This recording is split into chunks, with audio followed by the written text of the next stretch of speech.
Masyado pa naman mag-asin, kahit may asin na yung ano mo. Go.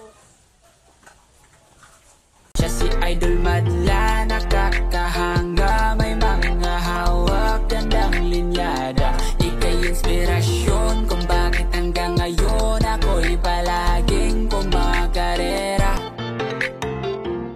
Good day mga kalapatids, nakita nyo sa intro natin yung ibon mga kalapatids, diba? Madlalo, PB, kulay itim ang ring. Pero yun nga, yung kalapati na yan hindi sa atin mga kalapatids. So nagtataka din ako kung saan lugar sila idol. Kasi hindi ko natanong nawala na dun sa chat sa akin, pero nasave yung video niya. No? So shoutout kay idol na nag-send sa akin yan. So ito yung full video, ayan. So base nga dyan sa full video mga kalapatids, ito yung ring niya. Black, tapos madla, lop, PB, tapos may nakalagay na parang mata ng kalapati, kulay pula mga kalapatids Ayan. So mabait naman si idol na nag-chat sa akin dahil nga, kita nyo, chinat pa niya talaga tayo na baka nga sa atin yung ibon. Pero yun nga, upon checking sa akin, hindi nga sa atin yun kasi wala tayong ganong series ng ring. So ang pinagawa kong ring pa lang na ganon is kulay blue, tapos isang green. So dalawang kulay pa lang, black wala pa tayong ganyang series. So masyadong advance yung nagpagawa ng ganyang ring number. Hindi ko alam kung ano yung purpose nila, kung bakit nagpagawa sila ng kamukha ng pangalan natin. Baka kapangalan lang natin ng loft name, baka gano'n sa ibang lugar. Kasi meron talagang gano'n, di ba? May mga kapangalan tayo sa ibang mga lugar. Meron tayo mga ka-aplido sa ibang lugar. Wala naman sigurong intention na iba mga kalapatids yung kalapatids natin na nagpagawa nun. Pero at least talagang nag-chat pa sa atin yung nakahuli. No, salamat idol. Saludo ako sa iyo dahil willing naman talaga siyang isoli. Ang problema nga lang, hindi nga talaga sa atin yung ibon. So ganoon talaga pagka may nahuli kayong ibon tapos may nakalagay na pangalan. So chat nyo talaga tapos i-confirm nyo kung sa kanila talaga yon para kung sa kanila talaga maisoli, di ba? So ngayon, eto yung mga kalapati natin dito, bagong ligo.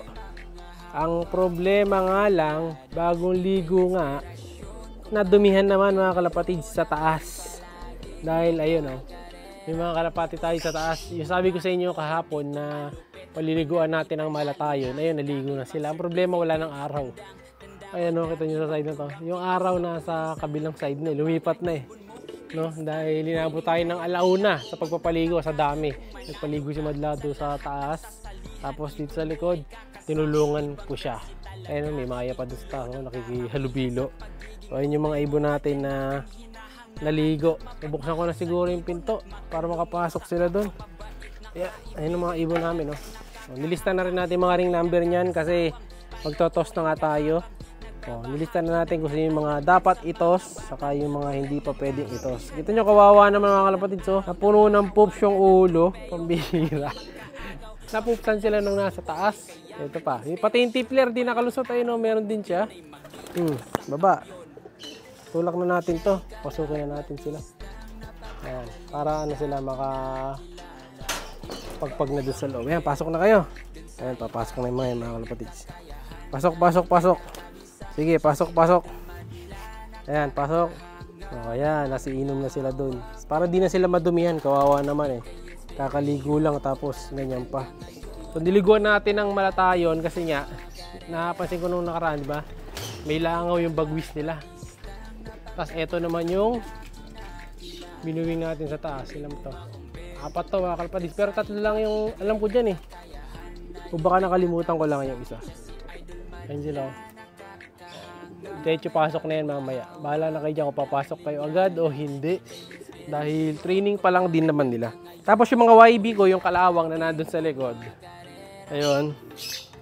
Nalista natin wala nang ibon dyan. Iba ng ibon yung nakalagay. So nilipat ko muna sila dito sa likod. Ayan, dito na sila. Ang problema, wag lang sila dito makakain ng sawa. Yan sila mga kalapatids Bagong bahay. Ito yung team of color natin. Ayan, doon sa naghahanap puno of color, may nag-chat sa akin kanina naghahanap Meron dito, ayan. Ay, naka-ending bird na to yung isa. Meron tayong isang kalawang, excessive red, tapos isang pied, kapatid ni semi-saddle to.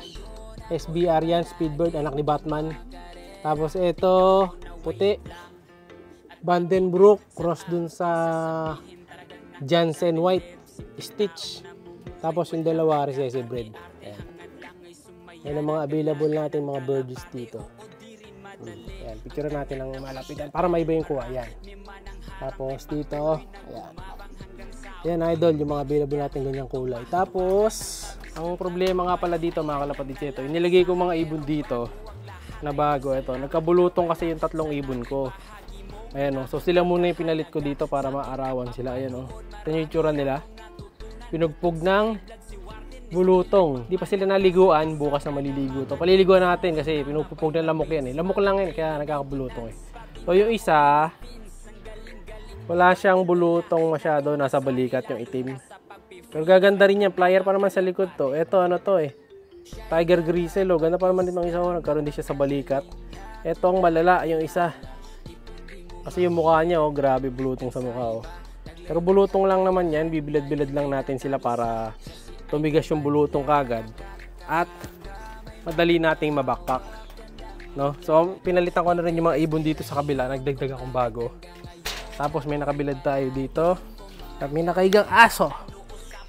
Ayan, yung nakalagay natin dito, ito yung mga susunod na ending birds natin.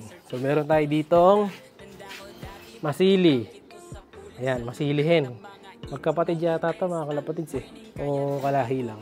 Ito, may masili rin tayong pula dito. Pulsive to nung Tacloban natin mga kalapatids, ni Solo Tacloban. So ito yung pang next week.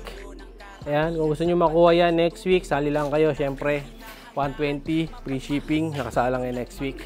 Tapos ito yung mga bago nating ibon. Ito, meron tayong ito, anak ni Solo Tacloban, yung pula sa Canon Japan. Tapos ito, Tiger Grizzle to mga kalapatids, yung isa eh.